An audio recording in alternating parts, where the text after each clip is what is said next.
આજનો દિવસ ગુજરાતના ઇતિહાસમાં સોનેરી અક્ષરોમાં યાદ રાખવામાં આવશે.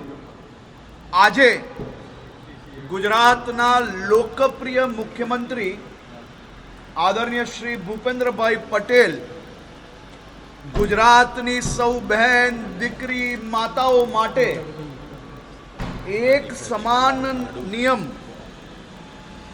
યુસીસી એ ગુજરાત વિધાનસભા ગૃહમાં મૂકવા જઈ રહ્યા છે.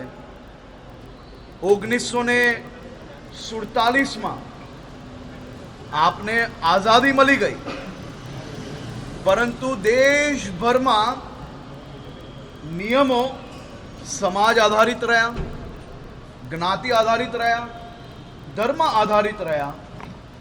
એનાથી સૌથી મોટું નુકસાન અગર કોઈને ગયું હોય તો દેશની દીકરીઓ, બહેનો અને માતાઓને ગયું છે. આજે ગુજરાતમાં મારી સૌ માતાઓ, બહેનો અને દીકરીઓ માટે એક સમાન નિયમો એ આવનારા દિવસોમાં આવી રહ્યા છે.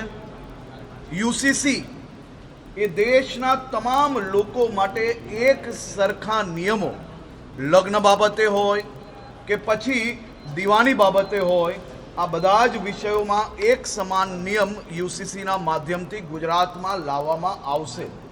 આજનો દિવસ એ ઐતિહાસિક છે. મારી આ બધી માતાઓ, બહેનો અને દીકરીઓ આજના દિવસની વર્ષોથી રાહ જોઈ રહી હતી. એ દિવસ, આ ઘડી આ સૌ બહેનો માટે ખૂબ મોટું રક્ષણ પુરવાર થવાનું છે. મુખ્યમંત્રી શ્રી ભૂપેન્દ્રભાઈ પટેલને રાજ્યની સૌ દીકરીઓ, માતાઓ અને બહેનો આજે આશીર્વાદ આપી રહી છે, અભિનંદન આપી રહી છે કે યુસીસીના માધ્યમથી આવનારા દિવસોમાં બધા જ સમાજોને ઇક્વલ રાઇટ્સ, એટલે કે બધા જ સમાજની દીકરીઓને કોઈ બી પ્રકારની તરછોડાઈને એની પરિસ્થિતિ ના થાય તે માટે આ યુસીસી આજે લાવવામાં આવી રહ્યું છે. યુસીસી એ કોઈ એક ધર્મ માટે નથી, પરંતુ બધા જ ભારતીયો માટે એક સમાન છે. હું રાજ્યના મુખ્યમંત્રીશ્રીને, રાજ્યના સૌ નાગરિકો વતી ખૂબ ખૂબ અભિનંદન આપું છું કે આપ સાહેબે આ વિચારીને આદરણીય પ્રધાનમંત્રીશ્રીના જે વિચારો છે તેને ગુજરાતમાં, દેશમાં બીજા રાજ્ય તરીકે આપણે આજે યુસીસી લાવી રહ્યા છે.